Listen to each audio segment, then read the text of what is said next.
My daughter-in-law was promoted. She took the whole family out to a fancy New York City restaurant to celebrate, but she didn't invite me.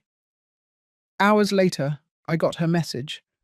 Mother-in-law, remember to warm up the leftovers from the fridge. Don't waste them. I simply replied, okay. Then I quietly packed my bags and left. That night, when they returned, laughing and tipsy from their drinks, they opened the door, and what they saw inside left them completely frozen. It was 9:30 in the evening when my phone vibrated on the kitchen counter. I was sitting there, staring at a bowl of instant soup that I didn't even want to eat. The house smelled of floor cleaner and loneliness. I had spent the entire afternoon cleaning every corner, ironing my son Robert's shirts and folding my grandchildren's clothes. My hands still smelled of bleach. I picked up the phone, thinking maybe it was my son saying they were on their way back, that there was a place for me at that table where they were celebrating. But no, it was a message from Valerie, my daughter-in-law. Mother-in-law, remember to warm up the leftovers from the fridge. Don't waste them. I read those words once, twice, 3 times. I felt something inside my chest quietly shatter, like when a china cup falls to the floor but makes no sound until it's already broken. It wasn't just the message, it was the tone, the hidden mockery in every word. It was knowing that while I ate alone in this house I helped pay for, they were toasting with wine glasses at the Manhattan View, that place where the cheapest entree costs $85. I opened Instagram. I shouldn't have. But I did. There were the photos. My son Robert in his white dress shirt that I myself had ironed that morning. Valerie in a form-fitting red dress, smiling as if she owned the world. My grandchildren, Ethan and Sophia, eating shrimp scampi and making funny faces at the camera. My sister-in-law, my brother-in-law, even Valerie's mother was there. Everyone, except for me. The caption read, "Celebrating my Queen's promotion, regional manager at 34. Here's to women who don't stop." 237 likes in 20 minutes. I closed the app. I put the phone back on the counter. I looked at my cooling soup.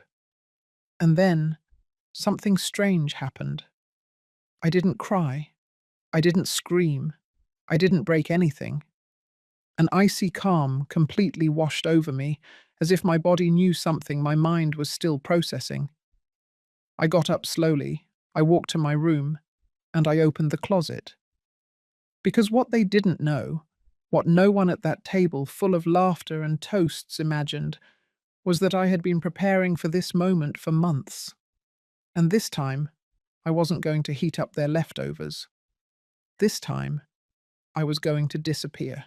And when they returned that night, drunk on wine and arrogance, what they would find behind that door would make them tremble. But for you to understand why I made that decision, I need to tell you how I got here. How a 68-year-old woman, who gave everything for her family, ended up being treated like the unpaid housekeeper. And if you want to know how this story ends, subscribe to the channel, because what comes next will change the way you see family relationships forever. Let me take you back 3 years, to the day I lost everything and gave what little I had left, without knowing I was signing my own sentence. 3 years and 4 months ago, I buried my husband, Arthur. Pancreatic cancer. It took him in 6 months, so fast that I barely had time to say goodbye. I was left alone in our house in Queens, that house with the tiled patio where we raised Robert, where we celebrated every birthday, every Christmas. But after the funeral, the silence became unbearable. Every corner screamed his absence. Robert came to visit me 2 weeks later. He had Valerie by the arm and that smile I'd known since he was a kid. That smile he used when he wanted to ask me for something. "Mum," he said, while having coffee in the kitchen, "Valerie and I are looking for a house. We want something bigger for the kids, but the prices are impossible. Valerie nodded, stroking her cup with those perfectly painted coral nails. The down payment for the house we want is $680,000. We've been saving for a year, but we only have half. They didn't need to say more. How much do you need? I asked. Robert looked down. If you sold this house, Mum, you could come live with us. You wouldn't be alone. The kids adore you. And this way, we all win. Valerie smiled. It would be perfect, mother-in-law. You help us with the kids. We take care of you, like a real family. That word, family. I signed the sales papers 3 weeks later. The Queen's house, with its high ceilings and 42 years of memories, sold for $1,200,000. I gave $680,000 to Robert for the down payment. The rest I put into a savings account, thinking it was my security blanket. What I didn't do, and this is what I regret most to this day, was put my name on the deed of the new house. Robert told me there was no need, that the house belonged to all of us, that there was no need to complicate the paperwork. And I, like an idiot, trusted him. The house was in suburban Connecticut, in a gated community with a guard booth, 3 bedrooms, 2.5 bathrooms, a 2-car garage. Nice, modern, cold. The first few months were tolerable. I would get up at 5 in the morning. I'd brew the coffee the way Robert likes it, strong with a hint of cinnamon. I'd make breakfast, eggs and bacon, pancakes, French toast. I'd wake up my grandchildren, Ethan, 9 years old, and Sophia, 6. I'd do their hair, pack their lunch, and see them off at the school bus stop. Valerie would rush out at 7:30, always impeccable, in her designer suits and French perfume that cost $240 a bottle. She wouldn't even look at me on her way out. Robert would leave half an hour later. Sometimes he'd give me a kiss on the forehead. Sometimes he'd just say, "Thanks, Mum," without looking at me. And I would stay there, picking up dishes, doing laundry, mopping floors that never seemed clean enough for Valerie. Because every afternoon when she returned, she would inspect. She'd run her finger over the shelves looking for dust. She'd open the fridge and frown if something wasn't in its exact place. She'd check the bathrooms like a health inspector. "Mother-in-law, the mirrors have streaks." "Mother-in-law, Ethan's shirt isn't ironed well." "Mother-in-law, why did you use so much detergent? It's more expensive." Never Beatrice, never Mrs. B, as my friends called me. Just mother-in-law, as if it were a job title, not a name. The children loved me. That was real. Ethan would hug me when he got home from school. Sophia would fall asleep in my lap while I read her stories. But every time Valerie saw us together, her face would harden. One day Sophia said to me, "Grandma, I love you more than Mummy," right in front of Valerie. That night, I heard yelling in their bedroom. "Your mother is spoiling my kids, Robert.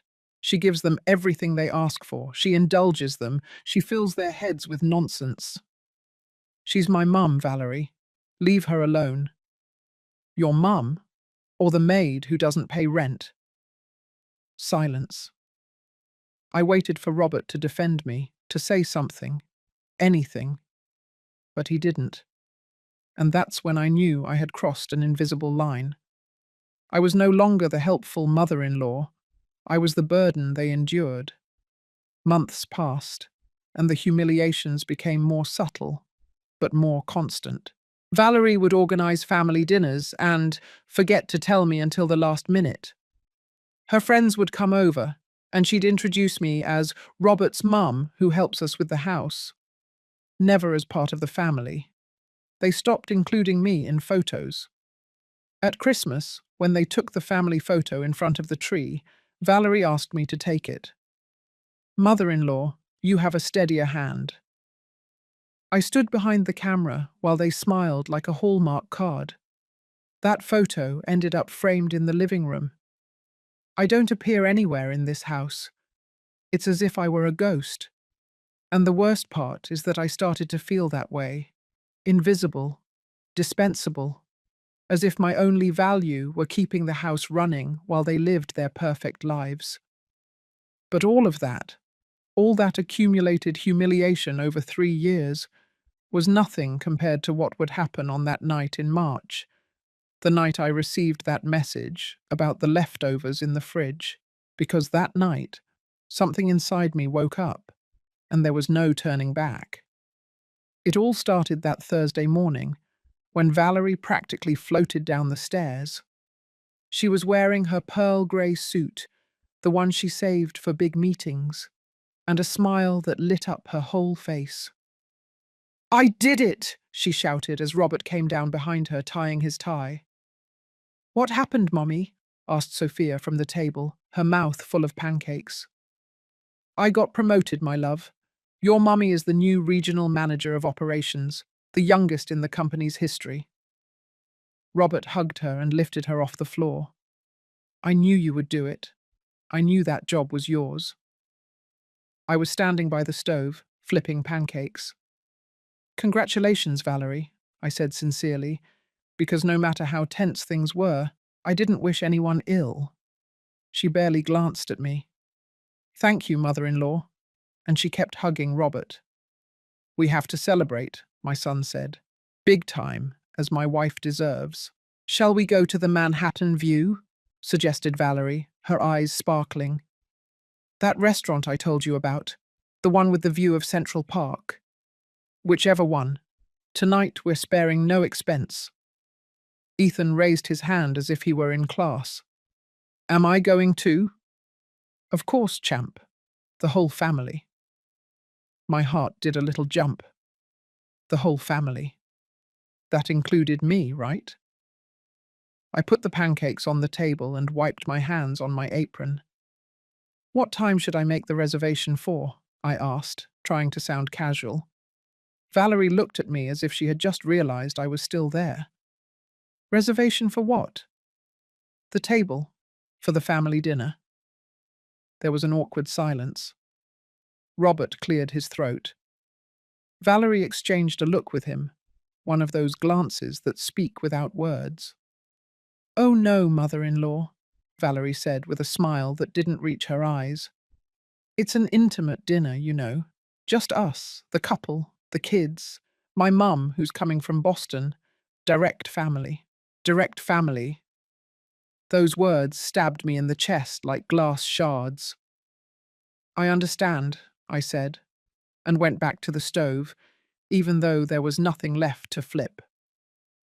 "Besides," Valerie continued while spreading butter on her toast, "someone has to stay with the house, right? We can't leave it alone. And you're such a good cook. I'm sure you'll make something delicious for yourself." Robert didn't say anything. My son, the boy I raised, whom I defended from every hardship in life, remained silent, staring at his plate of eggs. They all left at 11 in the morning. Valerie changed clothes 3 times. The children were excited in their best outfits. Robert gave me a quick kiss on the forehead, so automatic he didn't even look me in the eye. "Don't wait up for us, Mom. We're going to be late." And they left. The house fell silent, a silence so heavy it was hard to breathe. I walked through the living room, through the dining room with its glass table that I cleaned every day, through the kitchen where I spent hours preparing meals for which I barely received a thank you. Everything was spotless. Everything was in order, and I was completely alone. I made myself instant soup, the kind that sells in packages of 3 for $2.90. I sat at the kitchen table, not the dining room table. Employees don't eat in the dining room. And that's what I was now, wasn't I? The employee. But the employee who paid $680,000 for the privilege of working for free. At 7 in the evening, I opened Instagram. I don't know why I did it. Maybe I needed to confirm what I already knew. Maybe I'm a masochist. There they were. The first photo. Valerie, radiant in her red dress, holding a glass of sparkling wine. Thank you all for joining me on this special day. The second photo. My grandchildren with huge plates of fried shrimp and French fries. Ethan had ketchup on his chin. Sophia was making a victory gesture with her fingers. The third photo. The whole table. I counted 9 people. Robert, Valerie, the children, Valerie's mum, her sister, her brother-in-law, and 2 more people I didn't recognize. Friends, probably. 9 people celebrating, laughing, toasting, and me eating instant soup in a kitchen I helped pay for. I looked at the comments. 184 in the first hour. Congratulations, Queen. You deserve it. Here's to successful women. What a beautiful family. No one asked about me.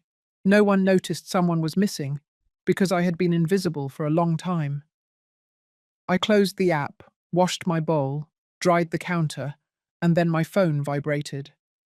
The message from Valerie. Mother-in-law, remember to warm up the leftovers from the fridge. Don't waste them. I read those words, and something inside me died. But at the same time, something else woke up.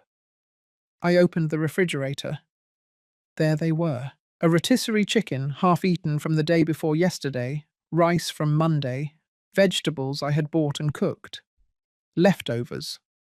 That was what they thought I deserved. Their leftovers. Their contempt wrapped in polite words. I closed the fridge. I took a deep breath and typed my response. Okay. 2 letters, nothing more. But in those 2 letters was a decision that had been taking shape in my head for months. Since the first time Valerie treated me like a servant, since Robert stopped defending me, since I understood that I had given my entire life for a family that no longer saw me as a part of it. I went up to my room, opened the closet, and took out the suitcase. Because what they didn't know, what they would never imagine while toasting with wines that cost $320 a bottle, is that I had been preparing for this moment for 6 months. 6 months of saving documents, recording conversations, taking photos, building a case, because it turns out that this invisible mother-in-law, this unpaid servant, this 68-year-old woman they treated like a kitchen rag, had the deed to the house. And she never, ever transferred it to Robert's name. This house was mine. Legally. Completely mine. And they were about to find out the worst possible way. I took the large suitcase from the closet, the one Arthur and I used for our last trip to Miami. It still had the hotel tag stuck on the corner. I put it on the bed and started filling it with my clothes, my shoes, the photographs of my husband that I kept in the nightstand. But before folding the first blouse, I stopped. Because this couldn't just be a tantrum. It couldn't be a dramatic exit that would end with me begging to return in a week. This had to be final, calculated, and fair. I walked to the back of the closet and moved the shoe boxes I never use. Behind them, wrapped in a plastic bag, was my antique sewing box, the one my mother gave me when I got married. I opened it and took out what I had hidden there for months. A hardback notebook with a metal spiral. Everything was in that notebook. Every dollar I invested in this house from the day we moved in, every receipt, every proof of payment. 3 years of my life documented in the shaky handwriting of a woman who sensed she would need them someday. I slowly flipped through the pages. August 2022. House down payment, $680,000. September 2022. New refrigerator, $1,890. Washer and dryer, $2,450. October 2022. Living room set. Because Valerie said the one they brought from their apartment was too old. $3,200. November 2022.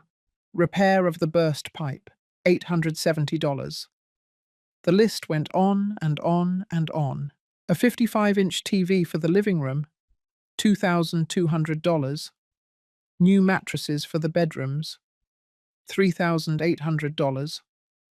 The remodeling of the main bathroom that Valerie urgently wanted, $6,500. And then there were the monthly expenses, because Robert only paid $480 towards the mortgage each month. That was all he could afford after his salary. But the actual mortgage was $1,400 a month. Who paid the other $920? Me. Every month, without fail, for 3 years. Out of my widow's pension of $1,600 a month, I contributed $920 to maintain the house where I lived as a servant. I did the math quickly on the last page of my notebook. Down payment and initial furniture, $84,730. Monthly mortgage contributions, 36 months times $920, $33,120. Repairs, improvements, and extra expenses, $18,950. Total invested, $1,368,000. Almost everything I received from the sale of my Queen's house. Everything Arthur and I built over 42 years of marriage. Invested in a house where I was treated worse than a stranger. But the most important thing, the thing that gave me the real power, was kept at the bottom of the sewing box. I reached in and pulled out a yellowed manila envelope. Inside were the original deeds to the house. I opened them with trembling hands. There it was, in the notary's writing, clear as day. Property located at Circuit Judges, 847, Gated Community, City of Fairfield. Owner, Beatrice Socorro Miller, widow of Torres. My name. Only my name.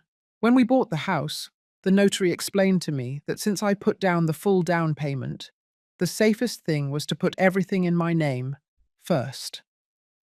Afterward, you can do the transfer whenever you want, Mom, he told me.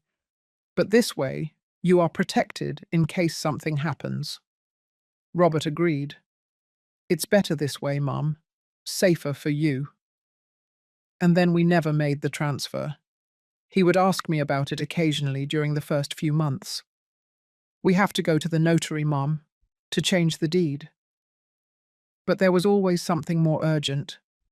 We always put it off until later, until he stopped asking. And I, consciously or unconsciously, never reminded him. Now I understood why. Some part of me, the part that survived 42 years of marriage, that raised a son alone while Arthur worked 12 hours a day, that part knew I needed protection. That part saved me. I put the deed back in the envelope, but I didn't put it in the suitcase yet. First, I took out my phone and dialed a number I had saved for months. Hello? A young professional voice answered. Mariah, it's your Aunt Beatrice. Aunt? What a surprise. How are you? Mariah was my niece, my younger sister's daughter, a lawyer specializing in family law. 38 years old, 2 children, a recent divorce that made her fierce in court. I need your help, I told her. It's urgent. Can you come over tomorrow morning? There was a pause. Aunt, are you okay? Your voice sounds strange. I'm perfect. For the first time in 3 years, I'm perfect. But I need you to help me with a legal matter. About my house. Your house? I thought you lived with Robert and Valerie. Exactly, that's why I'm calling you. I heard Mariah grab a pen and paper. Tell me everything. I explained the situation in 15 minutes. The down payment, the deed, the payments, the humiliation, the message about the leftovers. When I finished, Mariah whistled softly. Aunt, are you telling me that house is entirely in your name and they don't know it? That's right. And you have proof of everything you've invested. Every receipt, every transfer, everything. Oh my God, I heard Mariah typing on her computer. Aunt, this is legal gold. You have a solid case, extremely solid. What can I do? Anything you want. You can evict them. You can charge them retroactive rent. You can sell the house.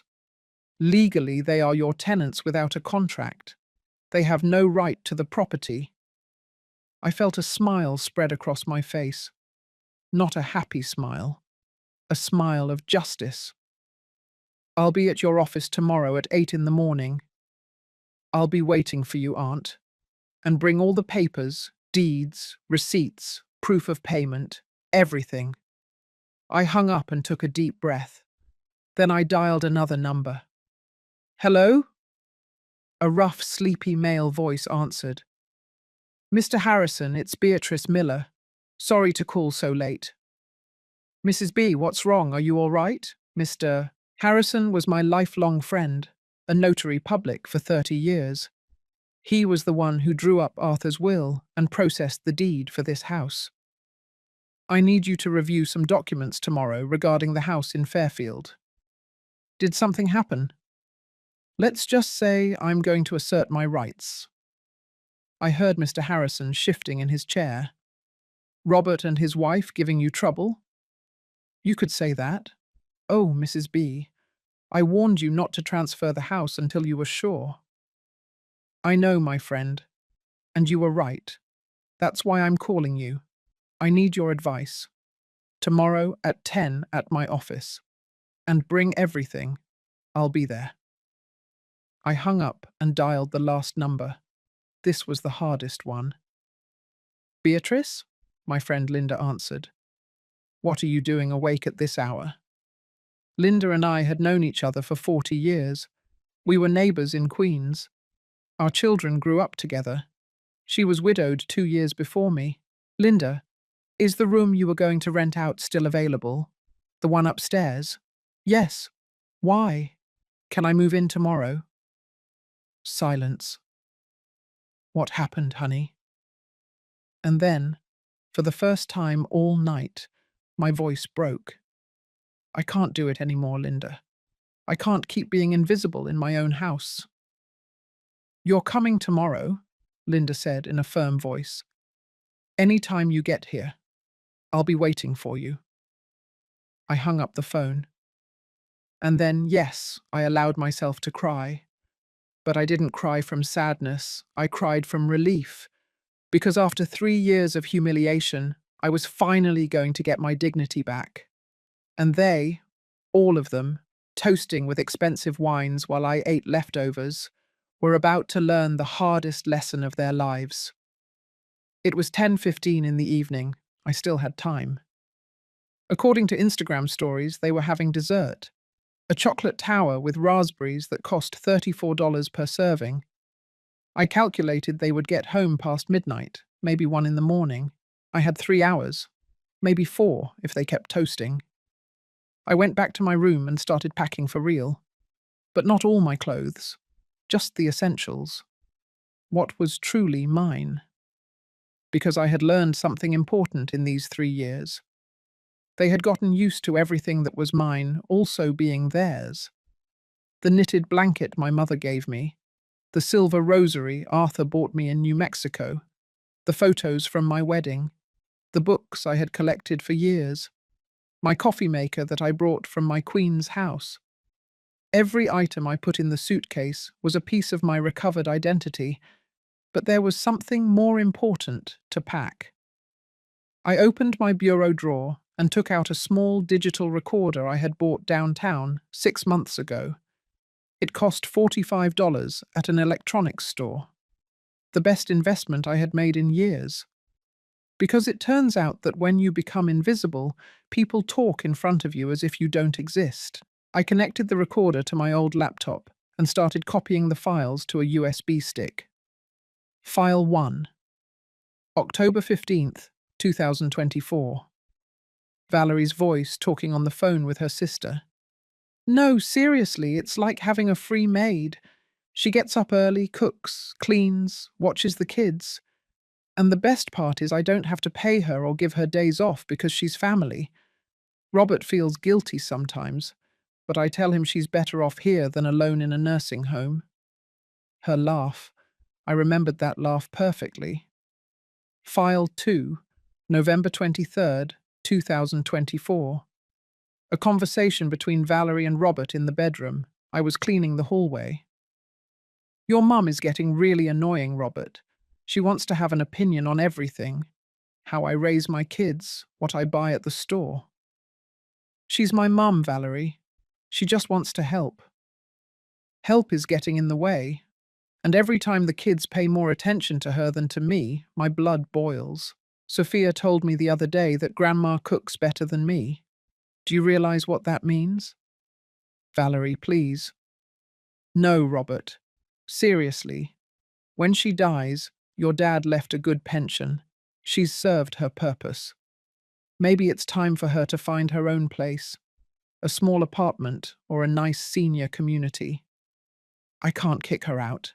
She's my mother. You don't have to kick her out.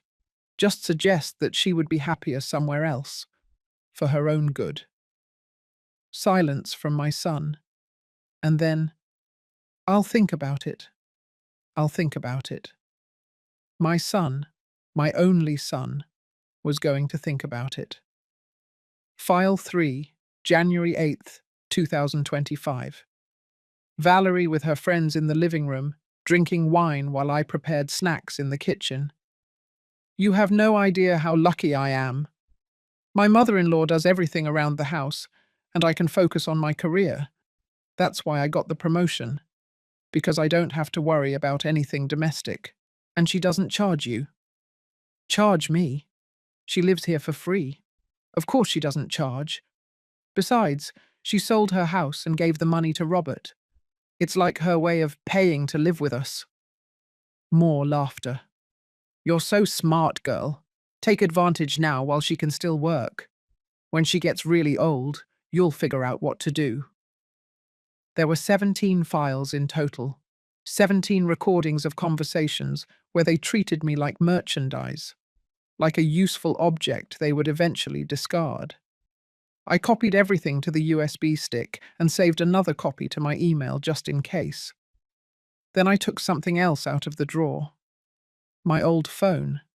The one I used before Robert gave me a new one so I could use social media. Mum.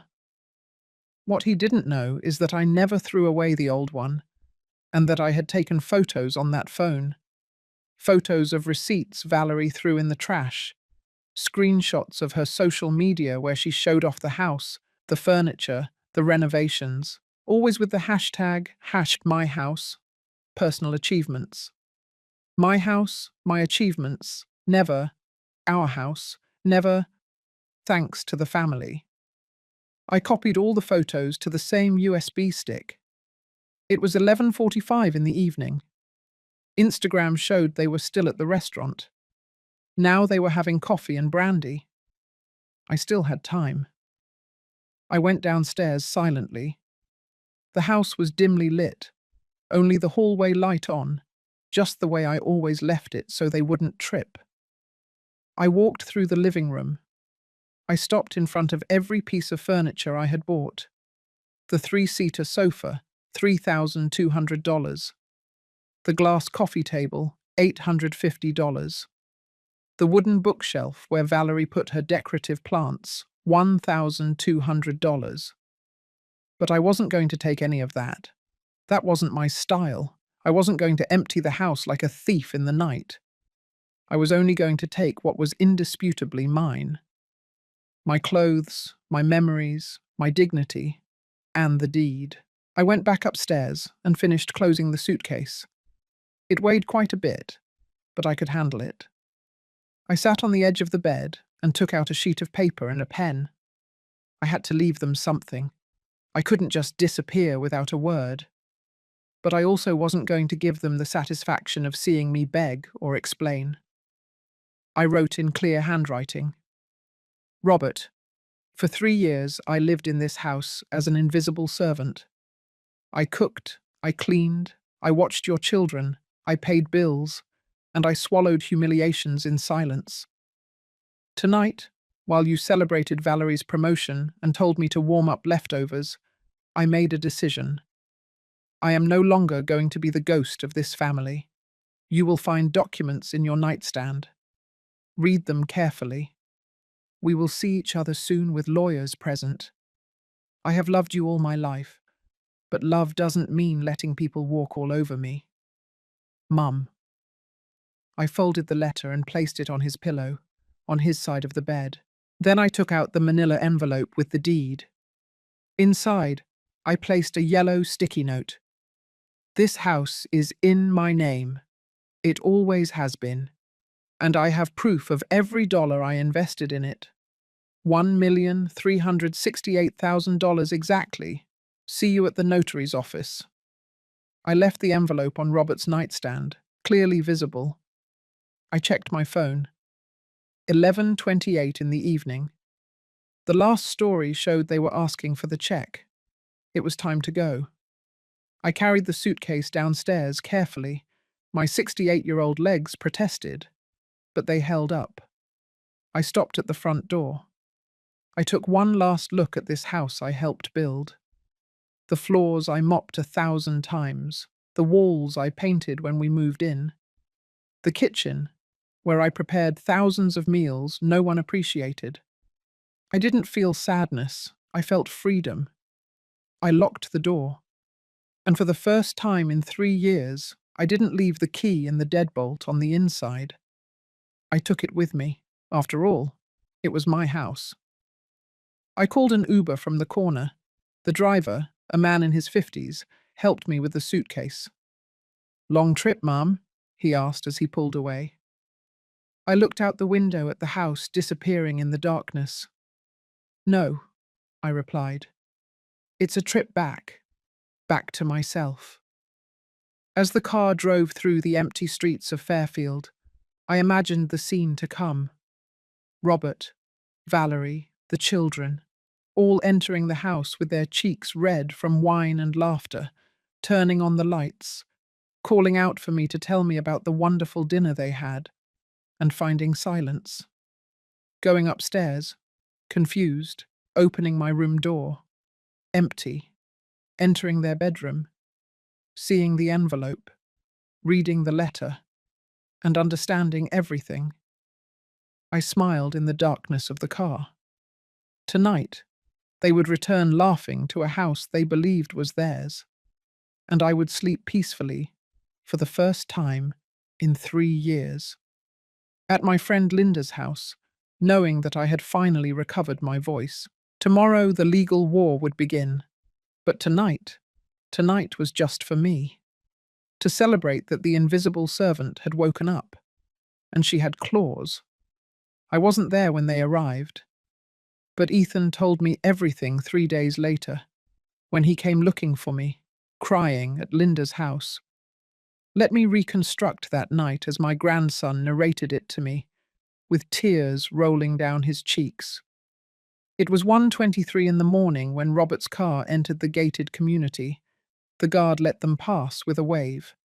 The guard later told me they were laughing loudly, with music blasting. Valerie was leaning on Robert's shoulder. She had had 3 glasses of red wine, 2 of champagne, and a shot of tequila that they had toasted with at the end. Robert wasn't sober either. He had had 2 double whiskies and several beers. The children were asleep in the back seat. They parked the car. Valerie almost tripped getting out, laughing at her heels. Robert grabbed her waist, playfully, kissing her neck. "Regional manager," he whispered. "My wife, the manager." "And you, husband of the year," she replied, hanging onto his arm. They went up the front steps. Robert fumbled for the keys in his pocket, swaying a little. "Shh," Valerie said, giggling. "Don't wake up your mum." "Let her sleep," Robert replied. "She deserves it after watching the house all night." They opened the door. Everything was dark. Only the upstairs hallway light was on, as I always left it so they wouldn't stumble. "Mom?" Robert called out as he entered. His voice sounded thick. Silence. Valerie turned on the living room light, and then they saw it. The living room was different, not empty, but different. The oriental rug I had brought from my Queen's house was missing, the one my mother bought on a trip to California 50 years ago. The embroidered cushions from the sofa were gone, the ones I had spent months embroidering myself. The paintings from the walls were gone. My paintings. Landscapes of Vermont that Arthur gave me for our anniversaries. Valerie frowned. "Your mum moved things." Robert walked toward the kitchen. He turned on the light. The coffee maker was gone. The ceramic mugs I collected, gone too. The apron that always hung on the hook next to the fridge had disappeared. "Mom!" he called out louder. "Where are you?" They went upstairs. Ethan told me that's when the alcohol started to evaporate.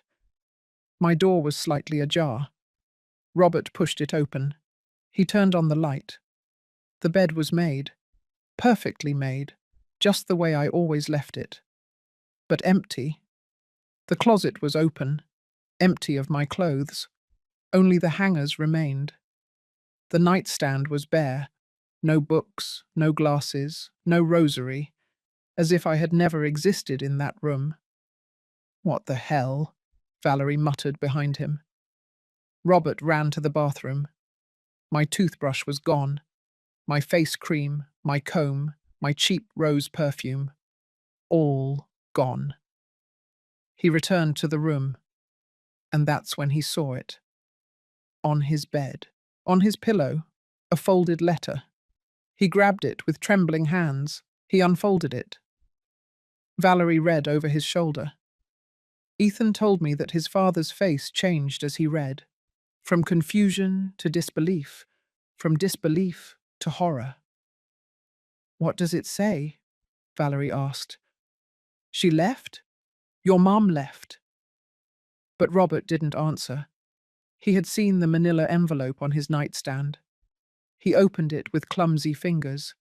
He pulled out the deed to the house, and he read the name written there in official notary script. "No," he whispered. "No, no, no." "What is it?" Valerie snatched the papers away. Her eyes scanned the document, once, twice, and then she turned pale.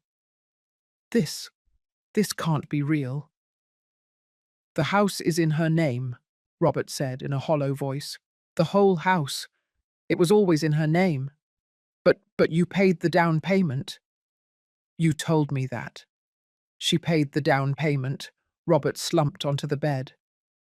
"She sold her Queen's house, $680,000. I had nothing. It all came from her." Valerie grabbed the yellow sticky note attached to the deed. $1,368,000 exactly. 1,300,000? Valerie staggered. "Are you telling me your mother invested over $1 million in this house? And we never did the transfer. My God, Valerie. We never transferred the property." The silence that followed was deafening. Ethan told me he woke up to the screaming. He went downstairs, rubbing his eyes, and found his parents in the living room arguing. "It's her fault," his mother was screaming. His father had his head in his hands. "This can't be happening." Valerie paced like a caged animal. 3 years we lived here. 3 years. This is my house."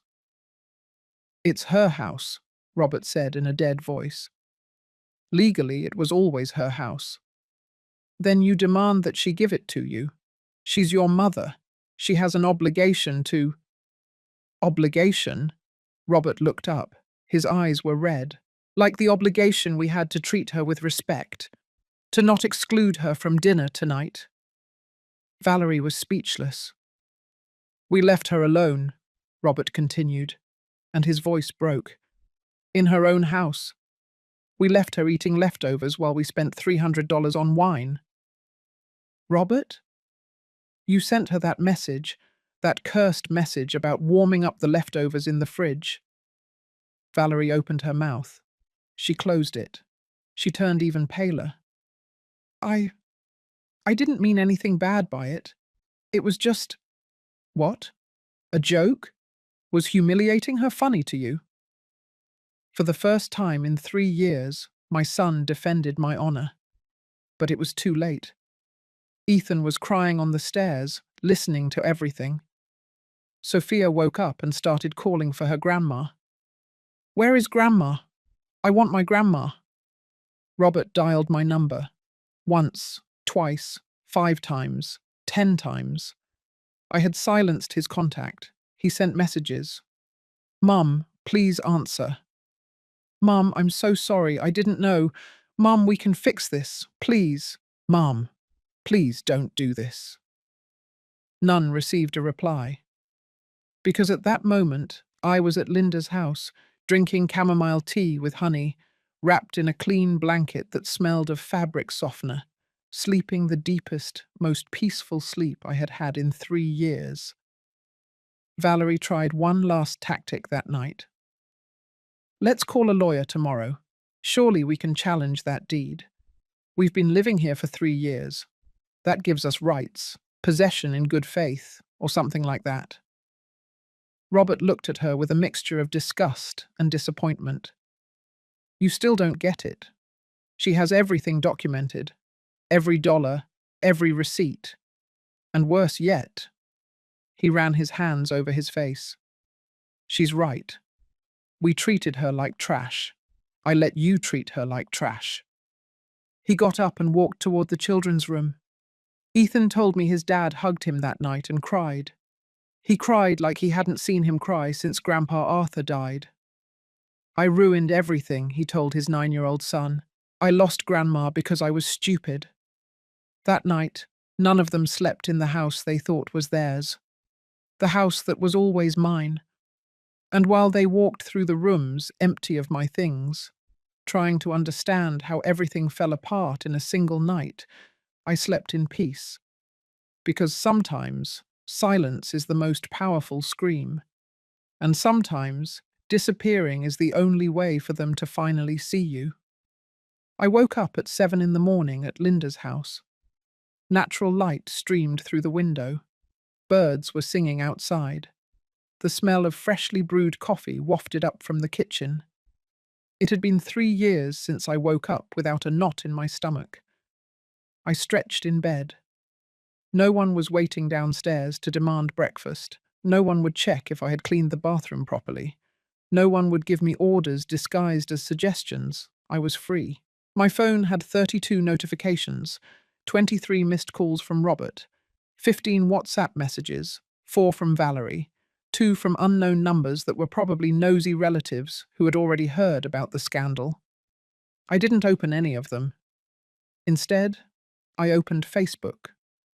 That social network I hardly ever used, filled with old contacts, book club friends, Queen's neighbours, distant cousins, high school classmates I found years ago, 437 friends who barely saw my posts because I never posted anything.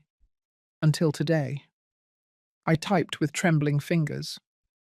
After 3 years of taking care of a family that made me invisible, I learned that self-love is not selfishness. It is survival. I hit post and closed the application. I went down to breakfast. Linda was waiting for me with green enchiladas, refried beans, and Mexican coffee with cinnamon. My favorite breakfast. How did you sleep? She asked, pouring me orange juice. Like I haven't slept in years. And what happens now? Now, I said, cutting a piece of enchilada, comes the legal part.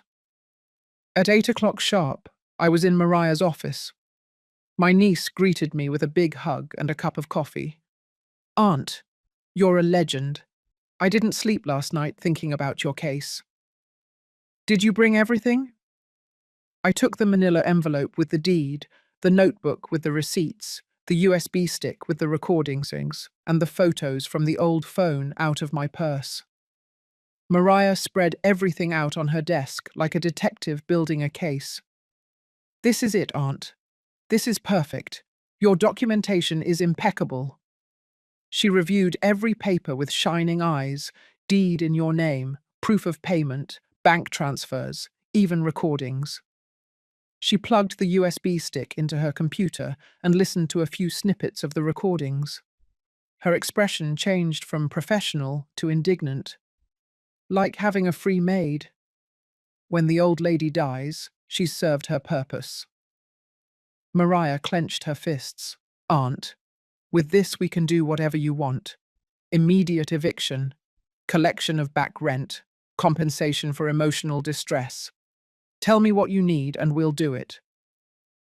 "I need," I said slowly, "for them to understand what they lost, for them to feel what I felt, and for them to learn that love is not free when you confuse it with servitude." Mariah nodded. "Then we're going to teach them a lesson they won't forget." We spent 3 hours developing the strategy: lawyer letters, summonses, property appraisals, calculations of back rent based on the commercial value of the area. At 11 in the morning, Mariah sent the first official document, a legal summons. Ms. Beatrice Socorro Miller, legal owner of the residence located at Circuit Judges 847 Fairfield, requires the presence of Mr. Robert Miller and Ms. Valerie Ruiz at the offices of Notary Public Harrison on Monday, March 18th at 10 a.m. to resolve matters of property and occupancy. Attendance is mandatory.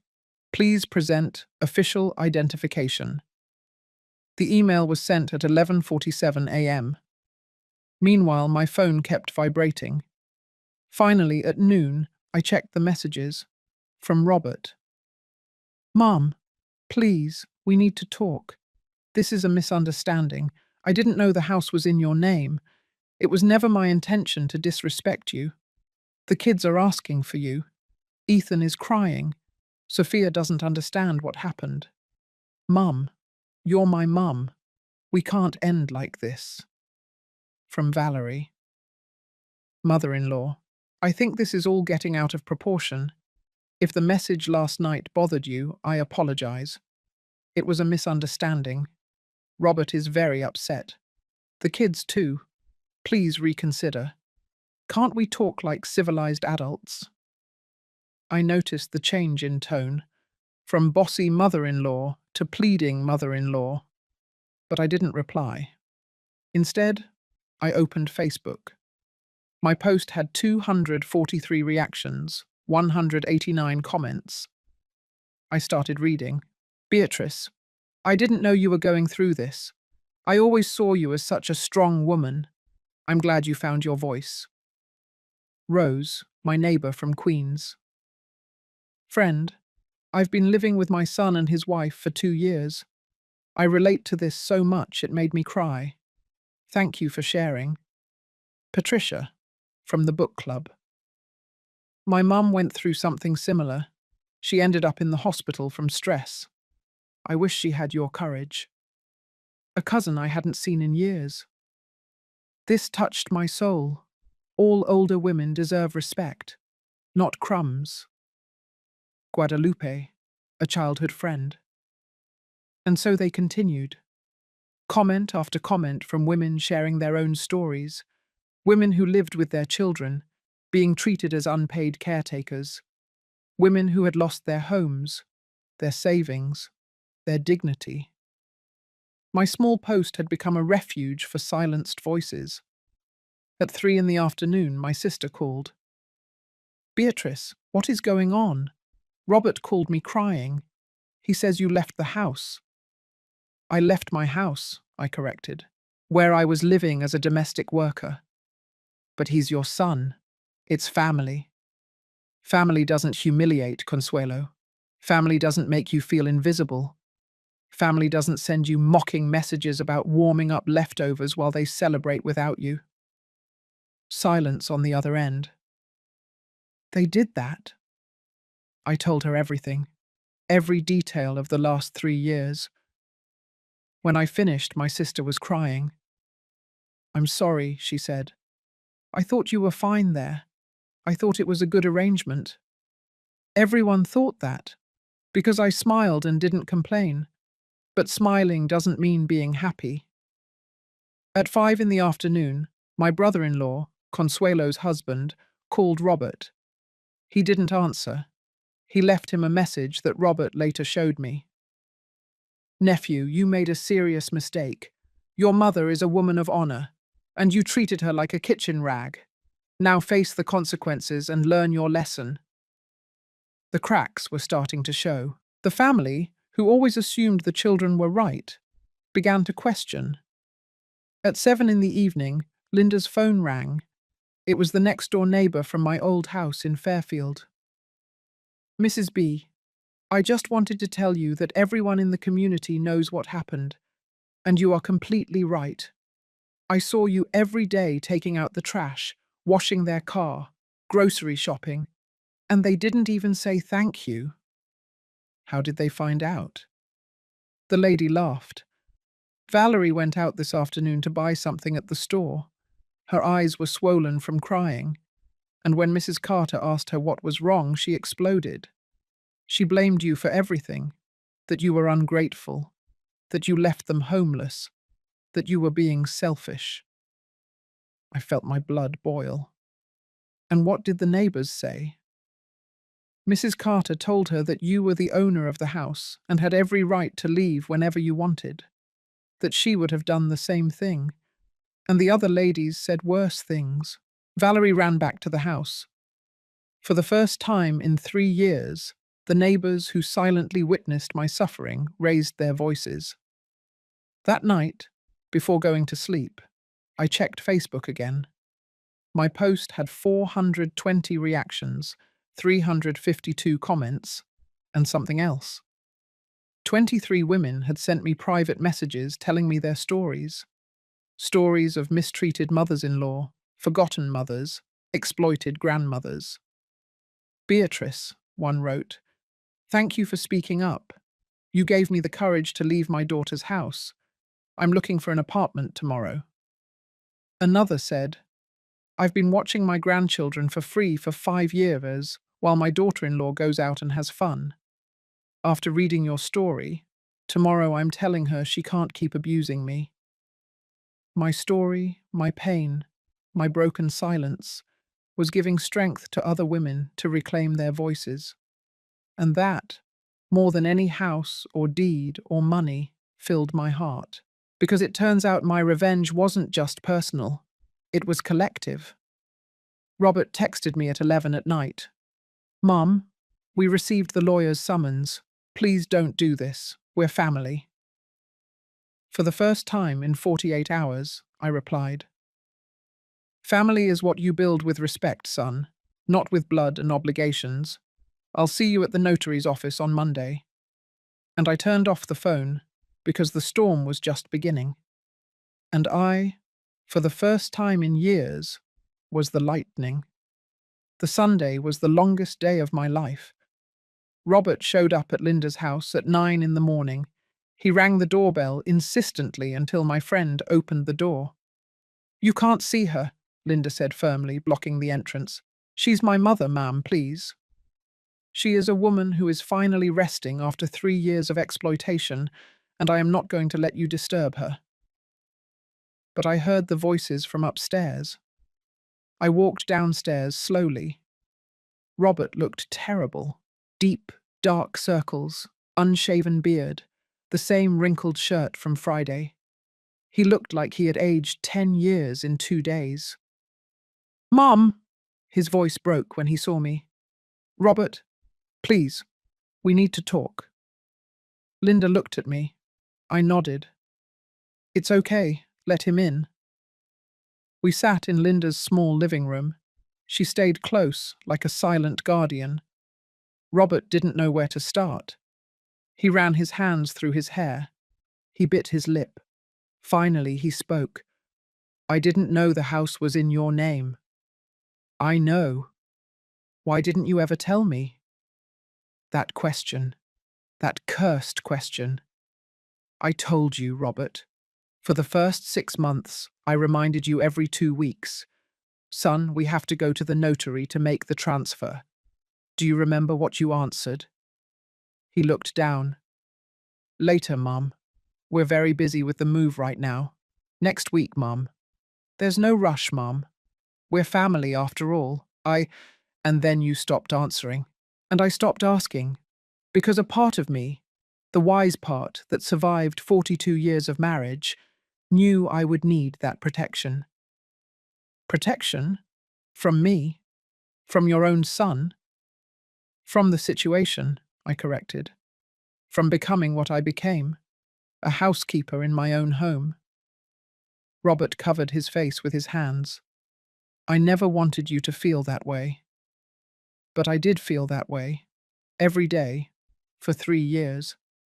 Valerie, she's tough sometimes, but she's not a bad person. Robert, do you know how much your mother invested in that house? He swallowed. The deed says $1,368,000. Exactly. Do you know where that money came from? From the sale of the Queen's house. From the sale of the house where your father and I lived for 42 years, where we raised you, where we celebrated every one of your birthdays, where your father died in my bed, holding my hand. My voice cracked. I sold my memories, Robert. I sold the last piece of your father I had left, and I did it for you. Robert started to cry. Thick tears fell onto his hands. Mum, do you know how much you were paying a month? $480. And do you know what the actual mortgage payment was? Silence. $1,400. I put in the other $920 every month from my $1,600 pension. Do you know what that means? He looked up, confused. It means that after paying my share of the house, I had $680 left a month for all my expenses. Clothes, medicine, transportation, anything personal. $680, while Valerie spent $300 on a single bottle of wine. Robert turned pale. No, I didn't know. You didn't know because you never asked. You assumed I was fine, that I was happy, that taking care of your children and cleaning your house was enough purpose for me. Mum, I stood up and went to my purse. I took out the hardback notebook. I put it on the coffee table. Open it. With trembling hands, Robert opened the notebook and started reading. Page after page of pasted receipts, proof of transfers, notes in my handwriting, refrigerator, $1,880, washer and dryer, $2,450, complete living room set, $3,200, main bathroom remodel, $6,500, living room TV, $2,200. His face lost all color as he turned the pages. My God. Keep reading. He reached the final pages, the monthly calculations, 36 months of contributions, the final total. Over $1,300,000, he whispered. And that's not counting, I added coldly, the 3 daily meals I cooked, the cleaning, the childcare, the laundry, the ironing. If we put a price on all that work at a live-in housekeeper's rate, it's approximately another $40,000. Robert closed the notebook. He was trembling. I don't have $1,300,000 to pay you. I know. I don't even have $200,000 in savings. I also know. So what do you want? The house? Are you going to kick us out? And there it was, the million-dollar question. I took a deep breath. I want, I said slowly, for you to understand what you lost. That it wasn't just a house. It wasn't just furniture or money. You lost your mother. You lost me. I didn't lose you. You're here. When was the last time you asked me how I was, how I slept, if my back hurt from all the cleaning, if I missed your father, if I felt lonely? Silence. When was the last time you hugged me without it being in passing, that you sat down with me for coffee, that you truly looked me in the eye? More silence. I became a service, Robert, not your mother, and you let it happen. I'm sorry, he sobbed. I'm so sorry. I know, but I'm sorry doesn't bring back 3 years of my life. It doesn't bring back my dignity. I then took the USB stick from my pocket. I put it on the table next to the notebook. What is that? He asked, wiping his tears. Listen to it when you get home, but do it alone. Valerie cannot be present. Why? Because if you listen to it together, you're going to end up divorcing tonight. And even though your wife made my life miserable, your children don't deserve a broken home. Robert grabbed the USB stick as if it were a bomb. Mum, what's on here? The truth. 17 recordings of conversations where Valerie talks about me when she thinks I can't hear, where she plans how to get rid of me, where she makes fun of me with her friends. I watched his face crumple. Listen to all of it, and then you decide if you want to meet tomorrow at the notary's with your wife present, or if you prefer the two of us to talk first. He stood up, swaying a little. He grabbed the USB stick and the notebook. Mum, Monday at 10 o'clock sharp, Robert. At Notary Public Harrison's office. You decide who comes with you. He walked toward the door. He stopped with his hand on the doorknob. Is there anything I can do to fix this? Yes, I said. You can learn, you can change, and you can teach your children that older people are not furniture, that your mother was not a servant, that love and respect are not optional in a family. He left without saying anything else. Linda sat next to me and hugged me while I cried. Did you do the right thing? She asked softly. I don't know, but I did what was necessary. That afternoon, Ethan came to Linda's house alone. He rang the doorbell, and when I opened it, he threw himself into my arms, crying. Grandma, I miss you so much. I hugged him tight, inhaling the smell of his hair. My grandson, my adored grandson, who was not to blame for any of this. I miss you too, my love. Why did you leave? I knelt down to his level. Because sometimes, when someone treats you badly for a long time, you have to walk away or to remind them that you are important. But we didn't treat you badly. I know, my darling. You love me, but your parents forgot how to treat me well. Dad is very sad and Mum won't stop crying. I know. Are you coming back? I looked into his eyes, those 9-year-old eyes full of confusion and innocence. I don't know, Ethan, but I do know that I love you and none of this is your fault. Do you understand me? He nodded, wiping his tears with the cuff of his sweater.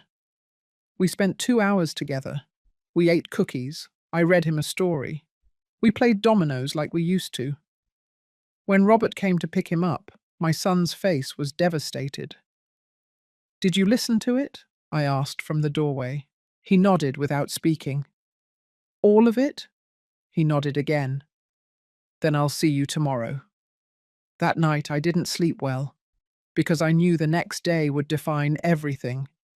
Because tomorrow, in that notary's office, they would decide not only the fate of a house, they would decide whether a broken family could heal, or if some fractures are too deep to mend. On Monday, at 9:30 in the morning, I arrived at Notary Public Harrison's office. Mariah accompanied me, with her leather briefcase full of documents. She looked like a lawyer from a movie. Black business suit, heels, hair tied back in a perfect bun. Ready, Aunt? She asked as we climbed the stairs of the colonial building in the heart of Queens. Ready. Mr. Har- Mr. Harrison greeted us in his office with high ceilings and antique mahogany furniture. It smelled of old books and coffee. Mrs. B, he greeted me with a fatherly hug. I'm so sorry things came to this. Me too, my friend. But here we are. We sat down. The clock showed 9:47. At 9:52, we heard steps on the stairs. The door opened. Robert entered first. He was wearing a grey suit, dark tie, as if he were going to a funeral. His eyes were sunken, red from lack of sleep. And behind him came Valerie.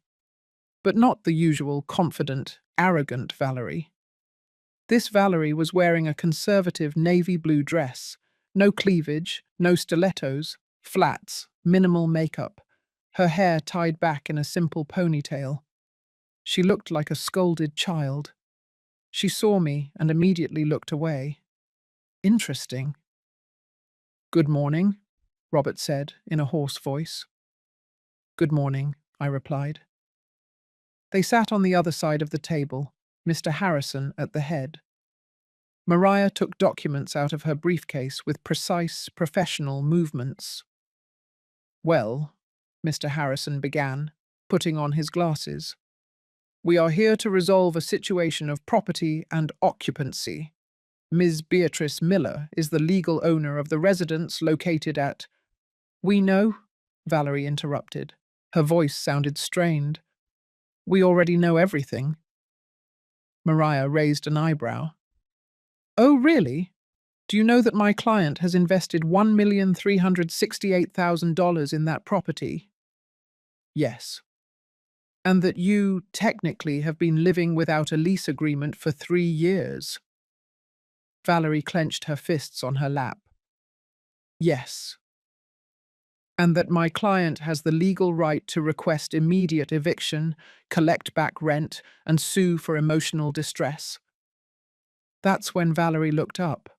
Her eyes were shining with held-back tears. Yes, we know. We know everything.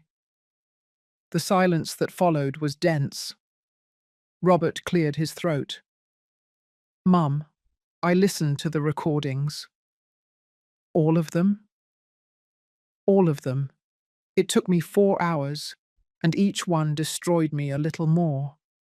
Valerie closed her eyes. I didn't know, Robert continued, looking directly at me. I had no idea about the things Valerie was saying about you behind your back.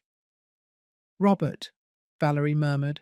No, he cut her off, with a harshness I had never heard from him. You're not going to minimize this, not now. He turned back to me.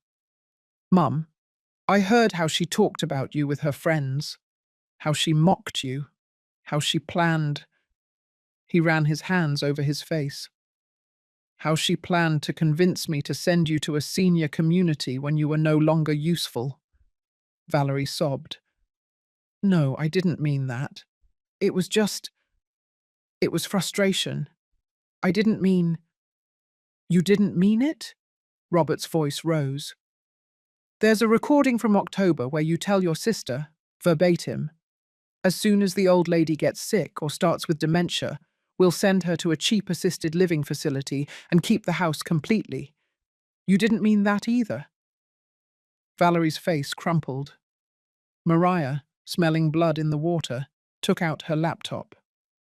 Do you want to listen to the recordings here, in the presence of the notary public? I have certified copies. No, Valerie said quickly. It's not necessary.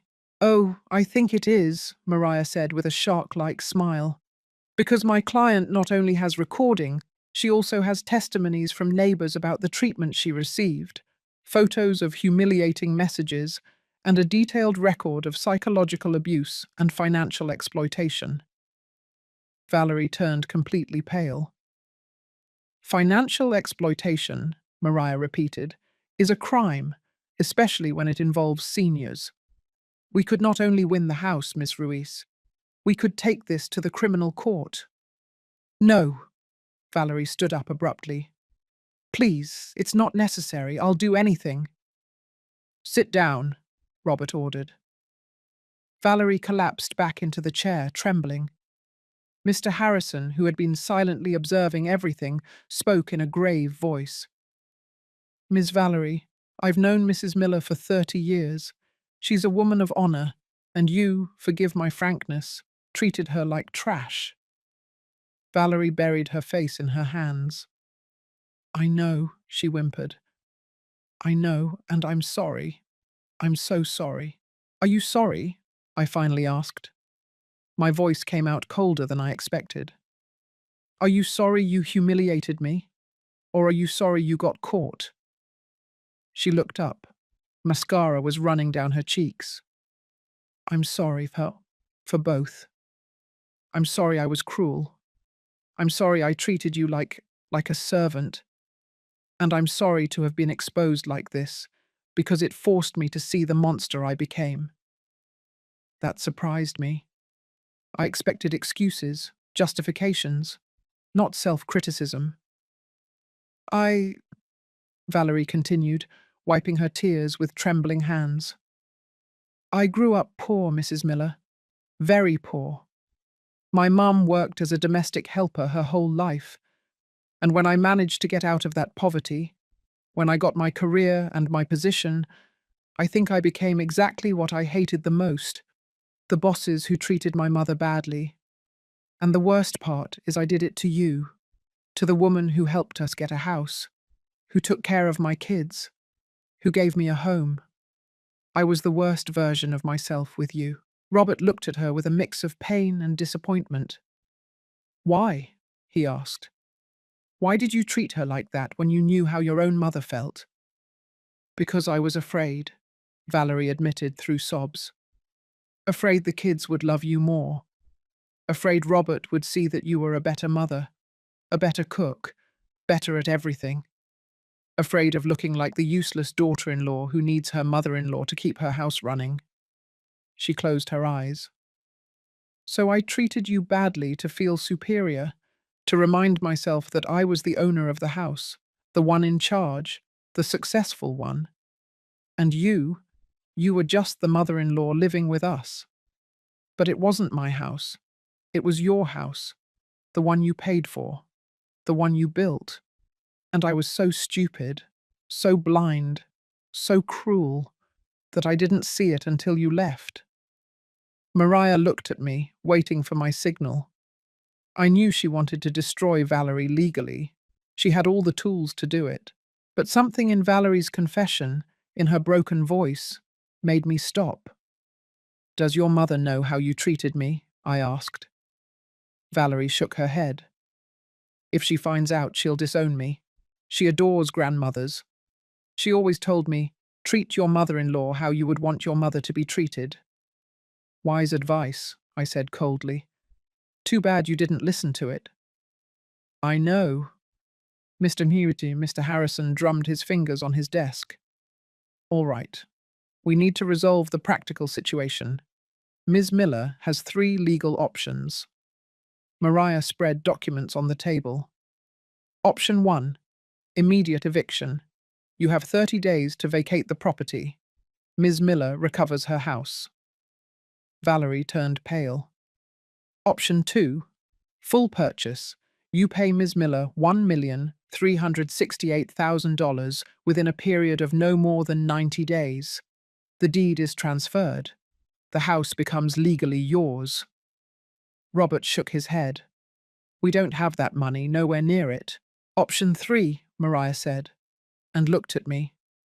This was my idea, the one we had discussed.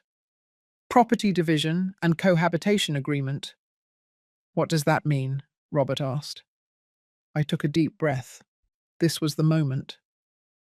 It means we divide the house legally. I keep 60% of the property.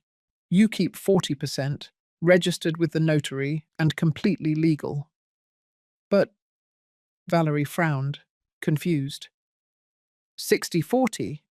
That means... It means the house will still be more in my name than yours.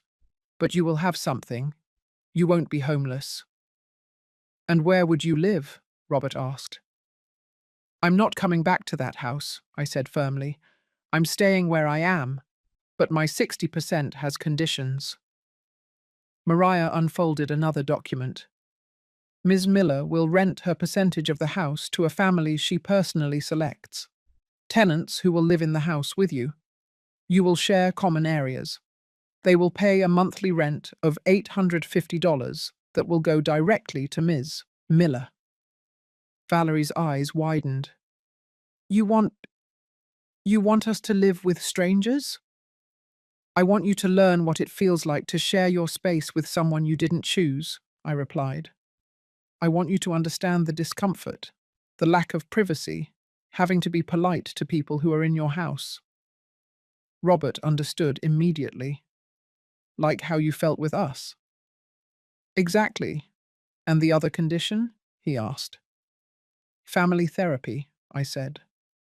Robert, you and I will go to therapy once a week for 6 months. I'll pay for the first 10 sessions. You pay for the rest, without Valerie. Just the two of us. My son had tears in his eyes. You would do that? After everything, you still want to fix our relationship? You are my son, I said with a trembling voice. You made terrible mistakes. You failed me. But you are my son, and I'm not going to give up on you without trying. Robert stood up, walked around the table, and knelt in front of me. Forgive me, Mum. Please forgive me. I hugged him and cried with him. Valerie watched from her chair, devastated. And me? She asked in a small voice. Is there anything I can do to earn your forgiveness? I looked directly at her. You can start by treating the tenants I put in your house well. You can start by valuing what you have. And you can start by teaching my grandchildren that respect is not optional. She nodded, wiping her tears. I will. I promise. Mr. Harrison prepared the documents. Property division 60/40, lease agreement for my portion, protection clauses, all legal, all sealed. When we left that office 2 hours later, I was free. And them? They had a lesson that would last for years.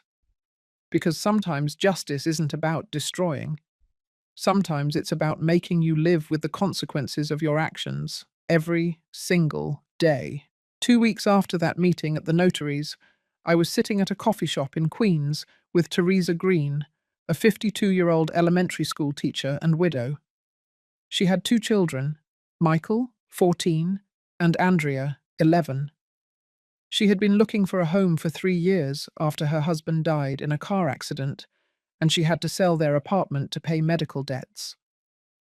Ms. Miller, Teresa said with hopeful eyes, are you sure you want to rent part of your house to us? With 2 teenagers, we make a lot of noise. I am completely sure, I replied, sipping my coffee. And call me Beatrice, please. I explained the situation. Everything. I didn't lie or omit details. Teresa needed to know what she was getting into. When I finished, she was silent for a long moment.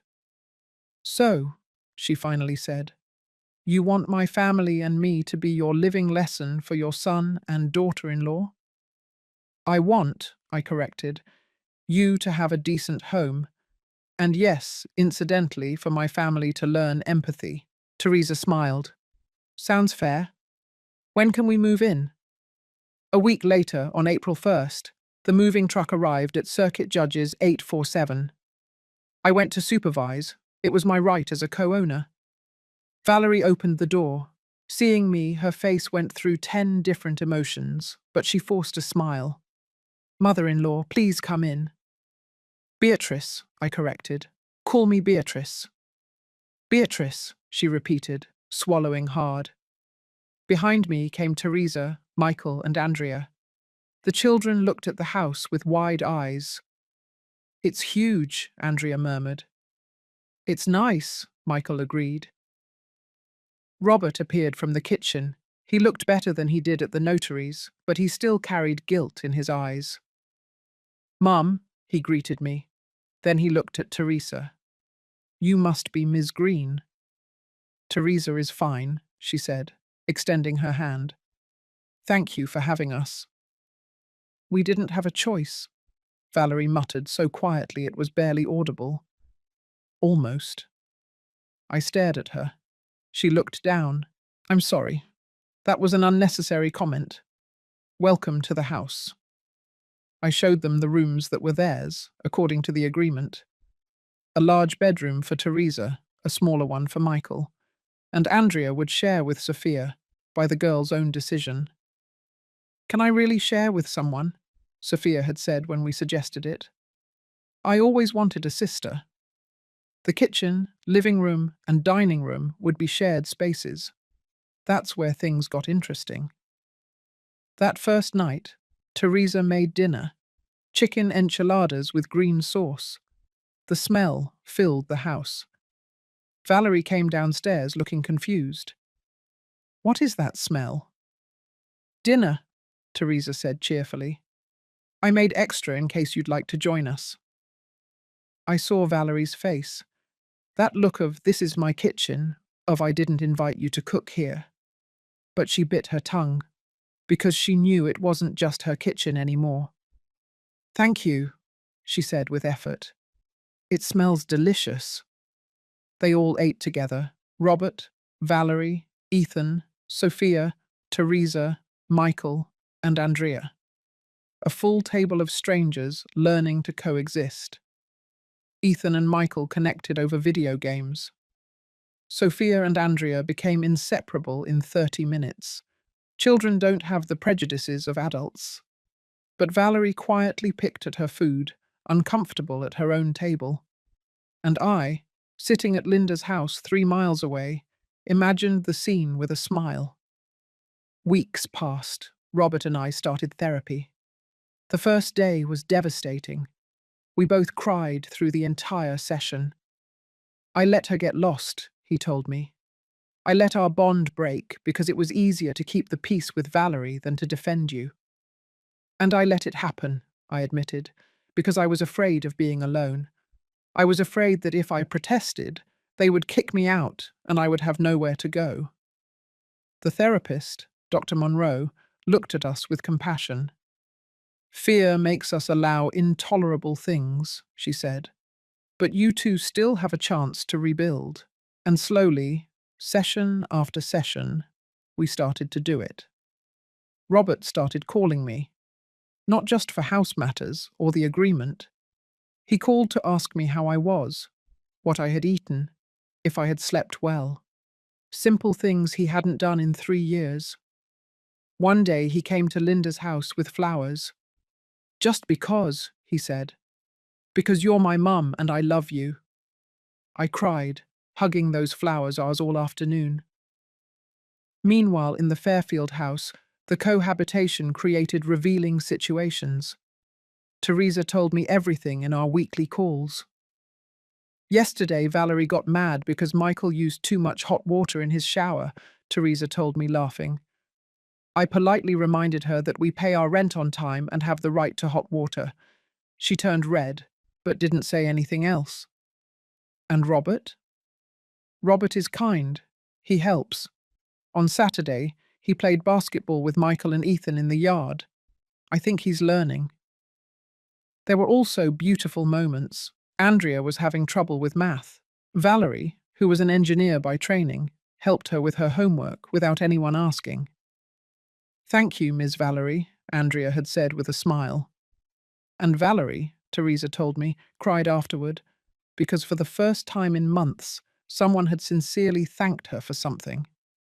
The children, of course, were the easy part of this whole equation. Sophia had a new best friend. Ethan had an older brother who taught him tricks on his bike.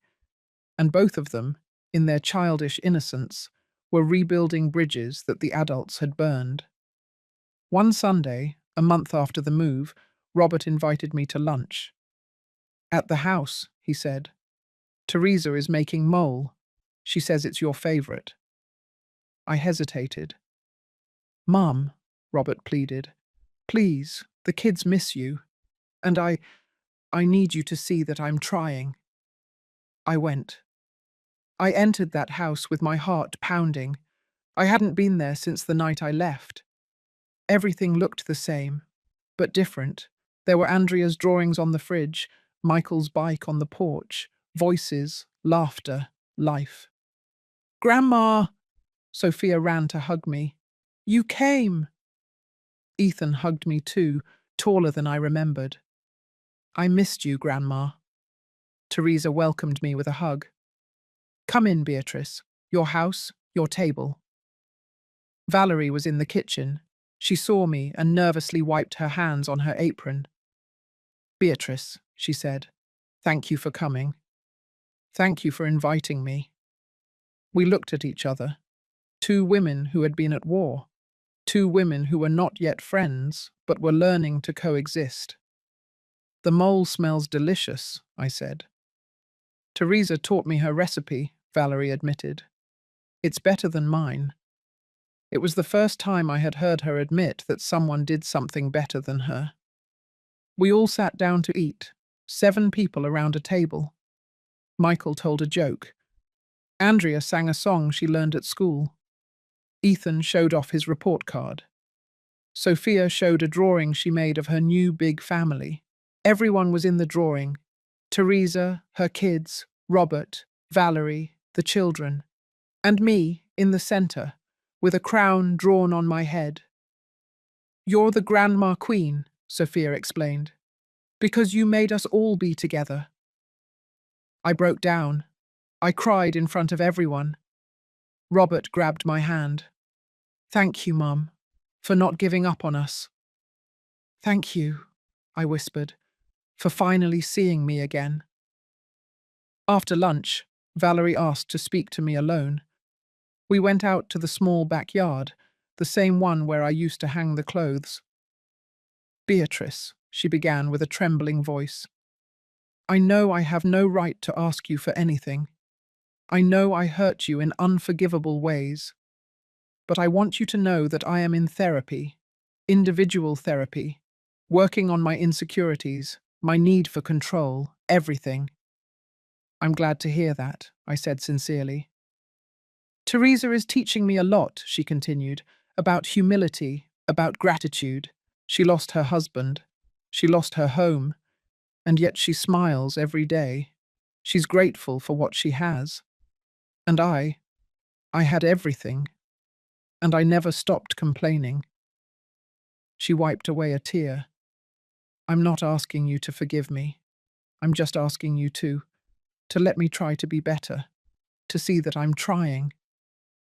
I looked at her. This woman who had made me invisible, who planned to get rid of me, who humiliated me for 3 years. But I also saw a broken woman trying to put herself back together. Forgiveness, I told her, is not asked for. It is earned, with actions, with time, with real change. I know. And I'm willing to see if you can achieve it. Her face lit up with hope. Really, Tux? Really, but Valerie, if you ever treat anyone in that house badly again, if you ever go back to being the cruel person you were with me, this agreement is over. Understood? Understood. 6 months later, in October, things had changed drastically. Robert and I had a rebuilt relationship. It wasn't perfect, but it was real, honest. We saw each other twice a week. We talked on the phone. He truly asked for my opinion, not just out of courtesy. Valerie had improved, a lot. She was still proud, but she had learned to restrain herself, to be grateful, to share. One day she called me. Beatrice, could we get a coffee, just the two of us? I accepted, curious. We met at a neutral Starbucks. I want to offer you something, Valerie said, pulling papers from her bag.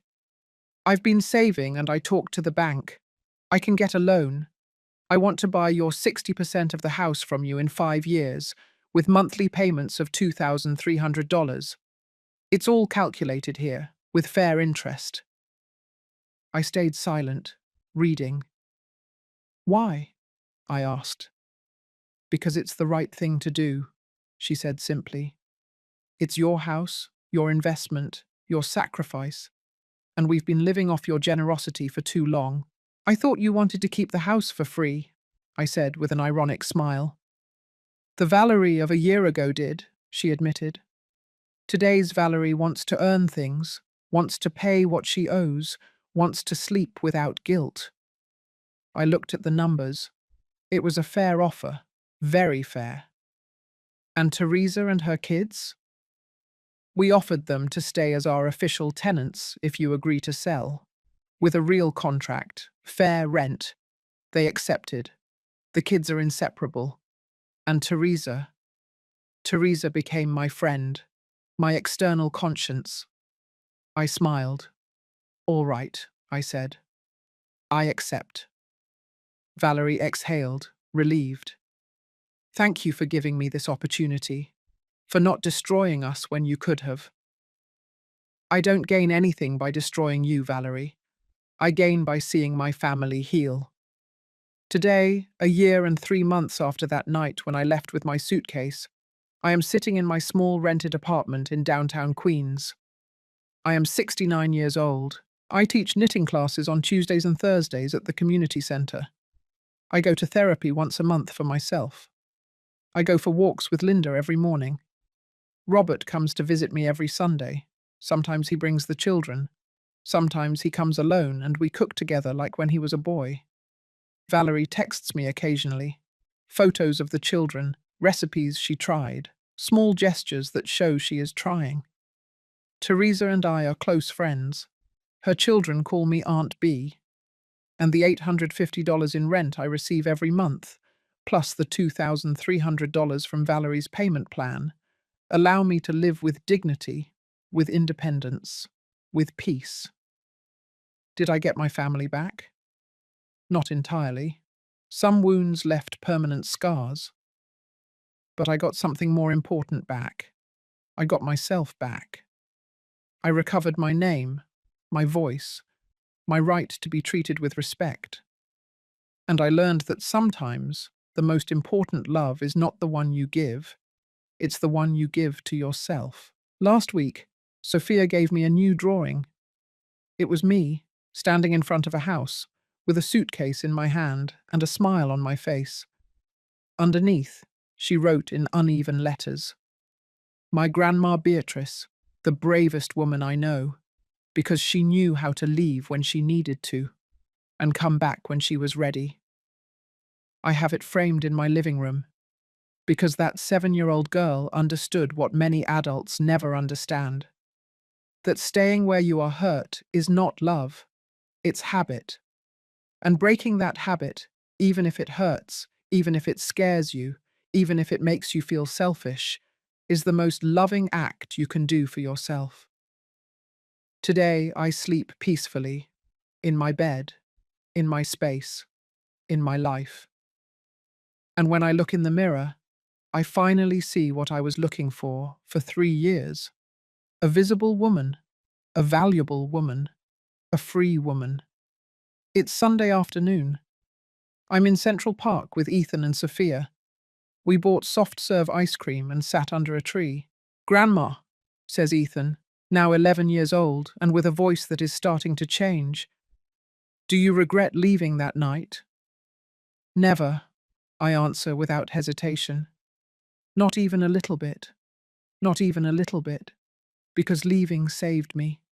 It reminded me who I was before I became invisible." Sophia, with ice cream on her nose, asks, "And are you happy now?" I hold her on my lap, even though she's big. I am happy now, because I am where I choose to be, not where I am tolerated. Robert appears with coffee for me. He sits next to me. "The kids asked me if we can do this every Sunday," he says. "Park, ice cream, time with Grandma." I would love that. My son smiles. That sincere smile I hadn't seen for years. "Mum, I know I say it a lot, but thank you for not giving up on us, for teaching us the hardest lesson we needed." "You're welcome, son. Do you know what my therapist told me last week?" "What?" "That what you did wasn't revenge, It was restorative justice, because you made us face the consequences without destroying us. You gave us the opportunity to change. Your therapist is wise. We stay there, under that tree, watching the children run. And I think of all the women who wrote to me after my Facebook post, the ones who found the courage to leave, the ones who set boundaries, the ones who recovered their dignity. And I understand that my story was never just mine, it was all of ours, the invisible ones, the exploited ones, the ones who gave everything, hoping for crumbs of respect in return. Because true wealth is not in what you possess, it's in what you don't allow them to take from you. And I, Beatrice Socorro Miller, widow of Torres, 69 years old, recovered my soul.